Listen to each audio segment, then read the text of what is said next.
Rajasthan education hub में आप सभी का स्वागत है। कल मैंने आपको पटवारी की स्पेशल हिंदी की क्लास में बताया था दीर्घ संधि।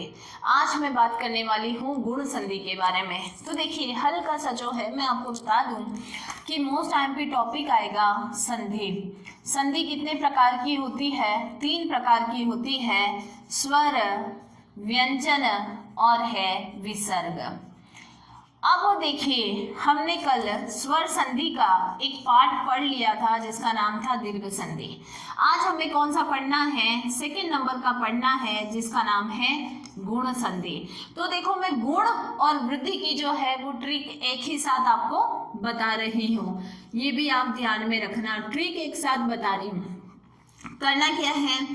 अ, आ, ई, उ और ये है ऋषि, फिर है ए, आई, ओ और औ। अब देखो कैसे करना है। संधि भी हो जाएगी, विग्रह भी हो जाएगा। मैं आपको सबसे पहले गुण और वृद्धि की ट्रिक बता रही हूँ। एक बार इसको लिखना है हमें कितने टाइम? 5 टाइम। देखो ट्रिक है, फटाफट आप जो है इसको नोट करना मेरे साथ के साथ। 3, 4 और ये है 5। अ और आ, अ और आ, ठीक है। बीच में लगा दो आप प्लस, लगा दो प्लस, लगा दो प्लस। अब ये जो ट्रिक बनेगी ये बनेगी गुण संधि की। ये जो ट्रिक बनेगी ये वृद्धि संधि की ट्रिक बनेगी। कैसे बनेगी? देखिए, अ आ तो आपने ले लिए, इसको कर दो कैंसल। अब अ आ के बाद क्या बचा? ई और ई, उसके बाद उ और उ, उसके बाद ऋषि। क्या बचा? ऋषि बचा। अब देखो, ठीक है, अब देखो आ है, ऋषि तक हो चुका। ये हो गई आपकी गुण संधि की ट्रिक। अब हम लिखेंगे ए और आई। देखो, आई के लिए एक ही मात्रा का यूज होता है और आ के बाद क्या है? ओ और आउ। ये हो गया ओ और आउ। अब ट्रिक कैसे बनेगी? यहाँ पर हम जो है वृद्धि से बना लेते हैं। ये जो ट्रिक है ये गुण की ट्रिक है, ये वाली, और ये जो है ये वृद्धि की ट्रिक है, ये वाली। ठीक। अब सबसे पहले मैं वृद्धि की बना लेती हूँ। सबसे बड़ा कौन सा है? आई है, और आपको पता है आई के लिए 2 मात्राओं का प्रयोग होता है। इसे मैं ऐसे भी लिख सकती हूँ, यहाँ पे भी लिख दूँ तो कोई बात नहीं। और ये क्या है? सबसे बड़ा कौन सा है? ओ। बस अब आपको कुछ नहीं करना। आई से छोटा क्या होता है? ए। ओ से छोटा क्या होता है? आउ से छोटा ओ, और ऋषि का बनता है, जैसा आप बोल रहे हो वैसा, अर। क्या होता है? अर। क्या होता है? अर। तो ये बन गई आपकी गुण संधि की ट्रिक, ये बन गई आपकी वृद्धि संधि की ट्रिक। अब देखो, सबसे पहले हम जो है वो उदाहरण नंबर 1 लेंगे, फिर उसके बाद 2 लेंगे, फिर 3 लेंगे, और मैं आपको संधि भी करना बता दूंगी, विच्छेद भी करना बता दूंगी। आप जल्दी से जो है इसका स्क्रीनशॉट ले लें। चलिए देखिए, यहाँ पर बता देते हैं जिससे आपको अच्छे से कंपेयर हो जाए। देखो, अब सबसे पहले ट्रिक नंबर 1, एक उदाहरण आता है गणेश। कौन सा आता है? गणेश है। अब देखिए, एक ही मात्रा है, इसके लिए एक मात्रा का प्रयोग होता है। कितना? एक मात्रा का। ए के लिए कितनी मात्रा का प्रयोग होता है? एक मात्रा का प्रयोग होता है। आई के लिए 2 मात्रा का प्रयोग होता है। एक मात्रा है, इसका मतलब है कि गुण संधि है। गुण संधि में ये वाला नियम लगेगा। इस एक ही मात्रा को हटा दो, ए निकाल दो, मात्रा खत्म हो गई। अब ए कैसे बना कि प्लस के इधर अ या आ होगा, ये रहा अ और आ, और प्लस के इस तरफ क्या होगा? ई और ई होगा। अब देखो, गणेश है, मात्रा हट चुकी है, तो बचा क्या? गण। तो बचा क्या? गण। बचा क्या? श। अब देखिए, गणा करने की जरूरत नहीं है, क्योंकि प्लस के इस तरफ और प्लस के उस तरफ कोई भी ऐसा शब्द ना हो जिसका कोई अर्थ ना बनता हो, तो यहाँ पे तो अर्थ बन रहा है, गण हो गया, गणा करने की जरूरत नहीं है।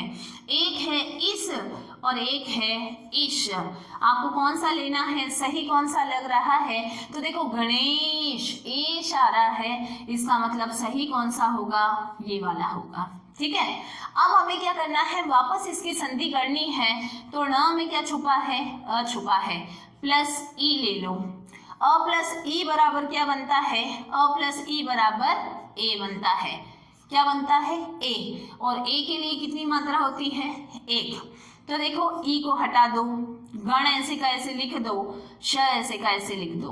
अब ये जो नया स्वर बना है इसे प्लस के इस तरफ वाले पहले व्यंजन में लगा दो। क्या बन गया, गणेश।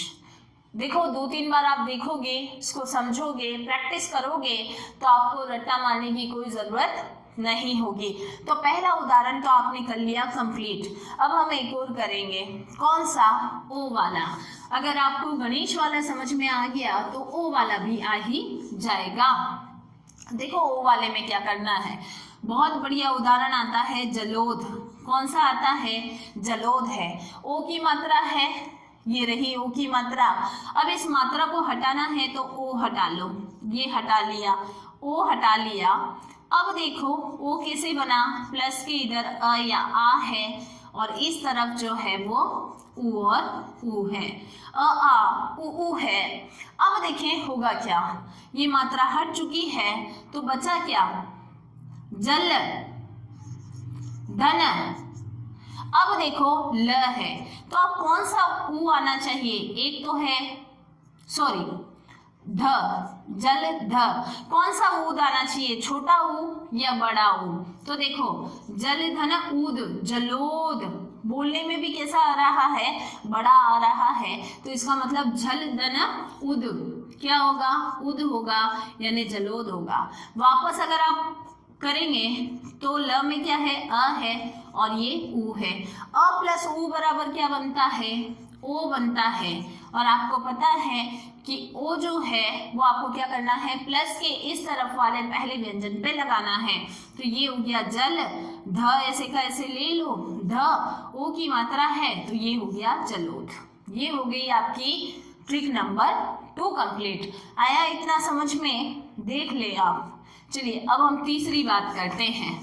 देखो अर का उदाहरण है, और जहां पर अर होता है ऋषि के लिए कैसे होगा, जैसे ब्रह्मर्षि। कैसा उदाहरण आएगा, ब्रह्मर्षि। सबसे पहले इस र को हटाना है, तो देखो ब ह म र, इसको आपने हटा लिया और ये शी हो गया, ब्रह्मर्षि। ठीक है। अब आपको मिल जाएगा क्या, अर, क्योंकि म में क्या छुपा है, अ छुपा है, और र आपने हटाया है, ऐसे का ऐसे ले ले। ठीक है। अब देखिए ऐसे का ऐसे जो है आपने अर कर लिया। अब अर कैसे बना कि एक तरफ तो अ है या आ है और एक तरफ क्या है, ऋषि है। ठीक है। अब ब्रह्म एक तरफ हो गया, र हटा दो, र निकाल लिया है, तो क्या बना, ब्रह्म, और यहाँ पे क्या है, शी है। ब्रह्मा करने की जरूरत ही नहीं है, ब्रह्म अपने आप में है। और प्लस के इस तरफ जो है री लगा दो, इसमें तो कोई डाउट ही नहीं है। ब्रह्म धन ऋषि ब्रह्मर्षि। समझ में आया इतना।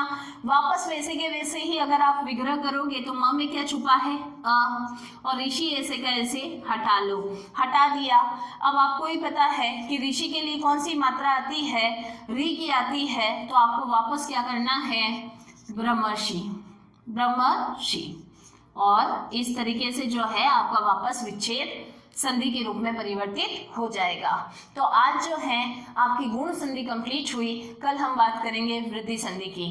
वीडियो अच्छी लगी हो ज़्यादा से ज़्यादा लाइक करें, शेयर करें। चैनल पे नए हो तो सब्सक्राइब करना बिल्कुल ना भूलें। धन्यवाद।